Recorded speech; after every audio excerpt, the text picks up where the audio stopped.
एक बूढ़ी माँ की दर्द भरी कहानी। 3 साल हो चुके थे बेटे को अपना घर छोड़कर विदेश में बसे हुए।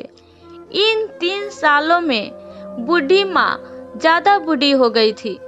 75 वर्ष की उम्र में सुलोचना देवी की याददाश्त काफी कमजोर होती जा रही थी। उन्हें रोजमर्रा की चीजें याद न रहती, लेकिन जो उन्हें हमेशा याद रहता था उनका बेटा। दिन हो या रात, एक पल भी अब ऐसा न होता जब उन्हें अपने बेटी की याद न आती। दूसरी तरफ बेटा था जो साल भर में एकाध बार अपनी माँ को फोन कर लिया करता और 1-2 मिनट से ज्यादा बातें भी न किया करता। फिर भी यह बूढ़ी माँ टकटकी लगाए अपने बेटे का इंतजार करती रहती। एक दिन बेटे का विदेश से फोन आया। हेलो हेलो, सुन रही हो माँ? मैं ठीक हूँ बेटा। तुम, बहू और मेरा पोता कैसा है?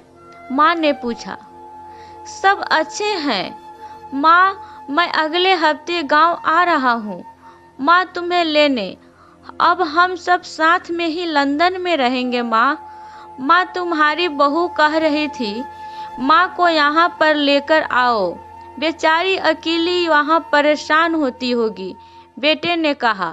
माँ की बूढ़ी सूखी आंखें आंसुओं से भीग गई। उसके कमजोर शरीर के नस नस में खुशी के दहर लौट गई। बेटे और बहू का अपने प्रति प्रेम देखकर माँ का मन खुशी से भर आया। बेटे ने आगे कहा, माँ तैयार रहना माँ, मुझे ज्यादा दिन छुट्टियाँ नहीं है। जिस से जितने पैसे लेने हैं लेकर रखना। तब तक मैं प्रॉपर्टी डीलर से बात कर लेता हूँ।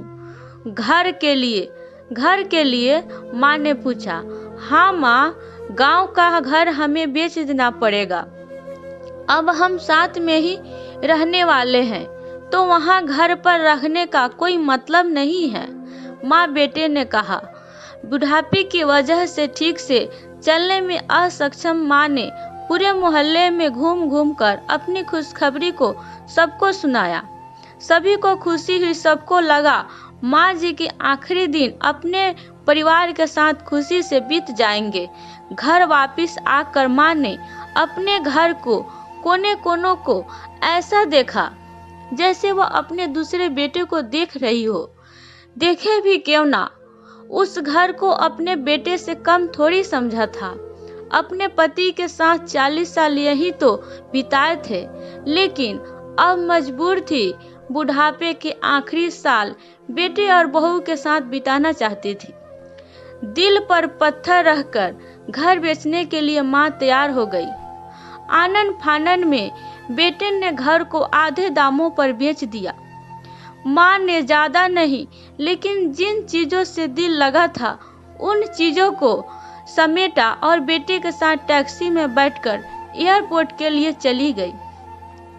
एयरपोर्ट पर आकर बेटे ने माँ से कहा, माँ तुम यहाँ बेंच पर बैठो, मैं सामान और बोर्डिंग पास के चीज जांच कर आता हूँ।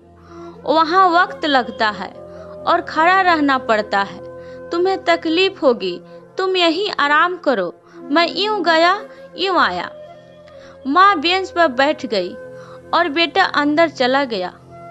काफी समय हो गया, बेटा वापस नहीं लौटा। माँ सोचने लगी ज्यादा भीड़ होगी इसलिए देर लग रही होगी। अंधेरा होने को आया, अब तो लोगों की चहलकदमी भी कम होने लगी। माँ को अब चिंता होने लगी। एक कर्मचारी ने आकर पूछा, किससे मिलना है माँ जी आपको? यहाँ पर क्यों बैठी हैं? डरती हुई आवाज में सुलोचना देवी बोली, मेरा बेटा अंदर सामान की जांच कराने गया है, लंदन जा रहे हैं हम। क्या नाम है माँ जी आपके बेटे का? कर्मचारी ने पूछा। अनिल नाम है मेरे बेटे का, सुलोचना देवी ने बताया। कर्मचारी अंदर गया। थोड़ी देर बाद बाहर लौटा। उसने सुलोचना देवी से कहा, माँ जी, लंदन जाने वाली फ्लाइट दोपहर में ही जा चुकी है और आपका बेटा भी उस फ्लाइट में बैठकर लंदन जा चुका है। अब आपके यहाँ बैठने का कोई मतलब नहीं है। आप भी अपने घर चली जाइए। क्या जा चुका है और मैं घर जाऊं? घर? माँ की आंखों से आंसुओं के सैलाब उठने लगे। जैसे तैसे माँ घर पहुंची, जो अब उसका था ही नहीं, बीत चुका था। वो वहीं बरामदे में तुलसी के पास सो गई। घर के नए मालिक को उस पर दया आई तो एक कमरा किराए पे उसको दे दिया। पेंशन के पैसे से खाना और किराए का बंदोबस्त हो जाता था। एक दिन बीतने को लगे। कुछ दिनों बाद घर के नए मालिक ने सुलोचना देवी से कहा, माँ जी, आप अपने रिश्तेदारों के यहाँ पर जाकर क्यों नहीं रहती? इस उम्र में आपके लिए वहीं अच्छा होगा। अच्छा तो होगा, लेकिन अगर मेरा बेटा वापस आया तो उसका ख्याल कौन रखेगा?